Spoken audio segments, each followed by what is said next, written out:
What's up, everybody? It's your boy Q. You know who now. Back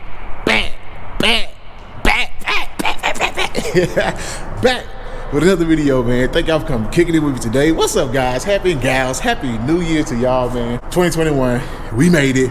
Thank y'all. Thank you, God, we made it. But man, I haven't shot a video since Christmas Eve or Christmas Day. Last time I shot a video.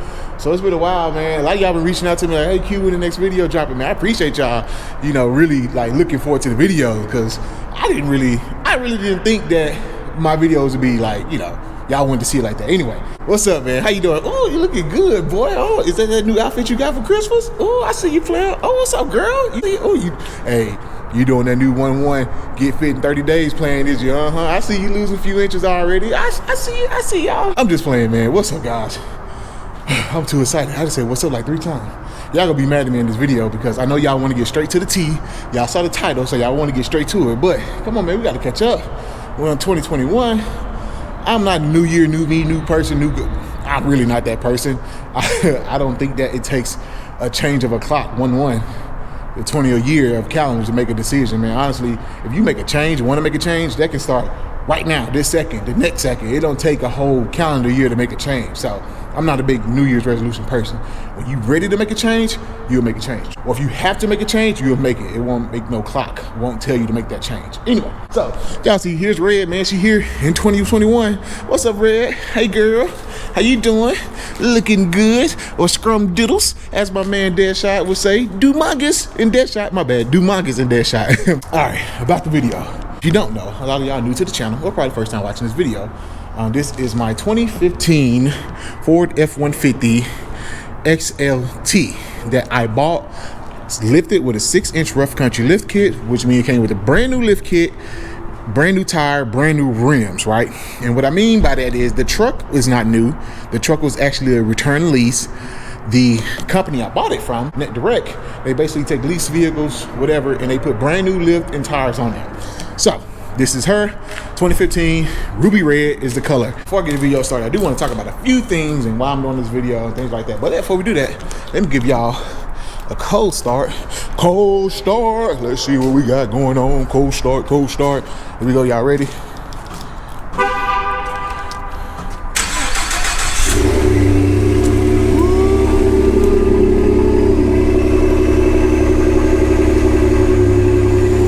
Yes, sir. I do not have an exhaust system. I just have my resonators deleted. I get a lot of questions about that. No, it does not throw any codes on your dash, as you can see here. Oh shit, Riel was sitting here. I said, well, my seat's so messed up.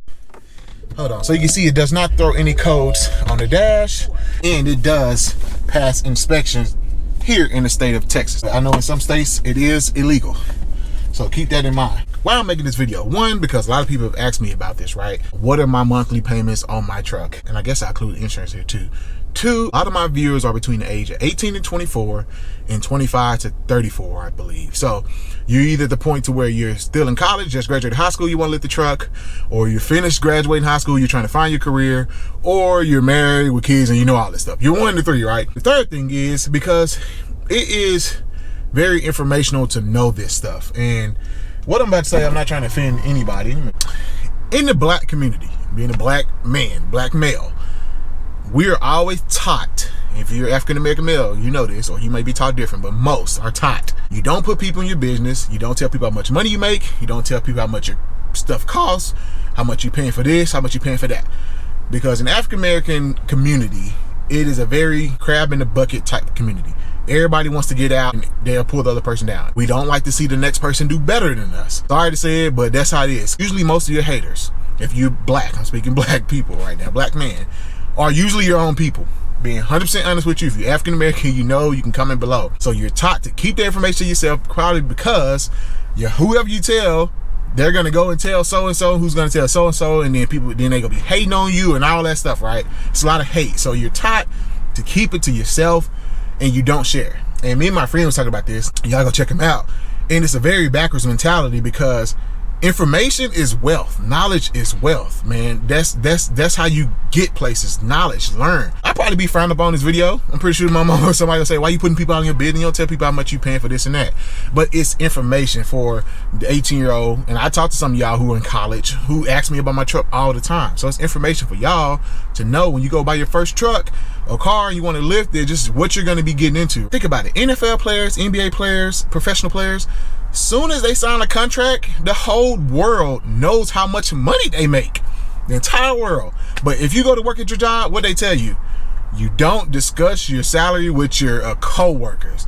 And you think about that, honestly, that gives the power back to the company.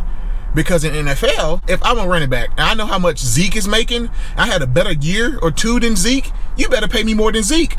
But in the corporation, if I don't know how much you're making and I'm doing more work than you, or whatever case may be, you're making more than me, now I don't have anything. I don't know what's going on. So it keeps the power in the corporation hand if you think about it. But anyway, I don't know. That's just my take on it. It's just where the power lies. So why can't we share information like this with each other to help each other? Just more knowledge, guys. And it's not a stunt thing. I'm not making this video to stunt, to brag about how much money I make or what I pay. It's just to help a kid. I know when I was 18, I looked at the nice car and I went and tried to buy my first car. I'm getting to that and was denied. I'm like, whoa, you know? That's why I'm making this video. It's to help some of you who may be wondering what something like this cost you. So I had to get that out the way. Sorry guys, I know it's been like 6 minutes video, but just bear with me. Like this, I'm saying good stuff right here too. It's not just about what I'm about to tell you. First of all, when I bought my first car, I didn't have any credit history because I went to college, didn't have a credit card. I applied for a loan and was denied. And it was like $6,000 denied because I didn't have any credit history and I didn't have a salary, a steady income salary job period. So my grandmother had to co-sign for me. So just know if you're young and you never bought a car before, don't have any credit history, you're probably gonna need a co-sign or a big deposit before you can get a loan on a car, right? When I finally got my first car, it was like $5,000 I think I paid for. It was 2001 Impala. That car broke down on me, guys. So I literally did not have a car. No vehicle for 2 years. What I did for a while, I rode the bus, public transportation, and then I was able to save money and I got a scooter, 250cc scooters. And this is when I fell into loving riding motorcycles. I rode that scooter everywhere. I look like an elephant on a tricycle, for real. Then I saved and was able to get a motorcycle. So for almost a year and a half, my only transportation I had was a motorcycle. And I drove it everywhere. 20-degree weather, 30-degree weather, 120-degree weather, wherever. I rode my motorcycle, guys. And eventually I kept saving up and saving and working, clearing my credit, things like that. And then I was able to buy my first car, a big purchase to me, which was a Nissan Maximum. And I think that car cost me like $20,000. I paid $300 a month on that car. And that was my first big purchase. And now looking at back then, $300, like, woo, it's a lot of money. Looking at it now, it's just not as much as I thought it was when you buying cars, man. It's just one bitch being real. It's really not that much. So I worked my way up to this point in time. I didn't just get here. You guys are just seeing this, but like I said, there was time I didn't have any vehicle. That car got totaled, by the way. I ain't finished the story. The car got totaled, got reared and got totaled.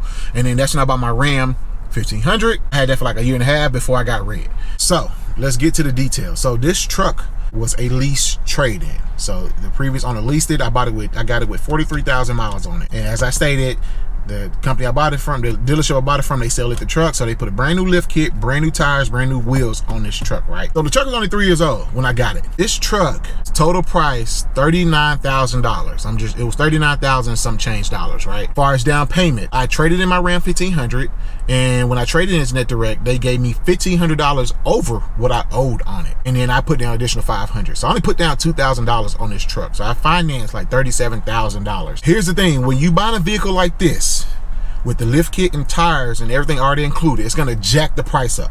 What I mean by that is, a normal, back then, a 2015 XLT F150 was going for about $33,000, $34,000. My truck was priced at $39,000. So what that means is, instantly you're upside down on your auto loan. Basically what upside down mean is, the value of the truck and what you owe on the truck is more than the value of the truck. So if I go to Kelley Blue Book, it's gonna say, hey, your truck is only worth $33,000. I owe $37,000. So that means there's a $4,000 difference. The only way to get out of that is to put down a big down payment to flip that. So if I would have put down $4,000 or $5,000, I would have been right at even. I'm not the one to put down big down payments. Never been a fan of it. I personally just like to have my cash close to me. I think the most I ever put down was $2,000, maybe $3,000 on my maximum. Instead of going to put $4,000 or $5,000 down a vehicle, let me just put down $2,000 and keep my other $3,000 in case emergency or something happened, guys. That's just me. And I know that by doing that, my monthly payment is going to be higher and I may be upside down, but I like to keep my vehicles for a long time. And it's a whole bunch of factors into this. Really your call. Don't let anybody tell you your financial situation. It's up to you. I was okay with paying the amount I paid, putting down the deposit I put down. I know my friend, he likes to put down big deposits because he wants a lower monthly payment. So I financed the truck for $37,000. My term on the truck, I financed it for 4 or 5 years. I think it's 5. So by the time I get done paying for my truck, it's gonna be almost 10 years old. I understood that. It may start running into some issues, and I'm okay with that. My interest rate, which is another key factor in your loan, guys, determine the price of what you're gonna pay over the price of the life of the loan. It was like a 3.2%, 3.2, 3.3. So $37,000 financed 4 or 5 years at 3.2% interest rate. So my payments came out to $600.14 is what I pay for my truck every month. Don't leave this video. I know some of y'all get the answer what y'all want to leave, right? I'm not trying to brag. I'm not trying to boast. I'm just trying to help some of y'all who don't know and haven't really went through a car buying process. This is what you can expect for a truck like this to buy a lift, and a lot of people now are selling these trucks lifted like this from the dealership. So just know when you go in there, you're gonna be paying for that lift, those tires, and those wheels. You're gonna be paying for. I did a whole nother video on this. Should you buy or build? Go check it out. I put a link right there down in the description. I bought this truck as a gift to myself after I was debt free. So that's another big thing, guys. Don't have a whole bunch of debt running around buying expensive vehicles you can't afford. And I'm thankful to God, because I remember when there was a time I had over like, whoo, guys, I'm telling you, I had like $15,000 in debt, like crazy. And I decided, you know what, I got to fix this myself. And that's how I got denied on that first car that I told y'all about, because I didn't know better. And I had to learn. And I met my friend, my boy Deron, and he taught me a lot about this. Now, I know some people in the comments or watching the video like, well, you can't afford it if you can't pay it in cash. I've heard that before too. Insurance for me on this truck is $145 a month, which isn't bad. And actually, I was with State Farm on my Ram 1500. I was paying $187. Never understood why, but I don't have no accidents, no tickets, nothing. I don't know why I was paying that much on State Farm. Don't go down to the comments, guys, and it's like, oh, skip to part 5 minutes, 6 minute mark is what you came for. You know, I hate when people do that. But anyway, that's all I got. I'll catch y'all on the next one. Y'all have a blessed day. Lifted F150. Peace.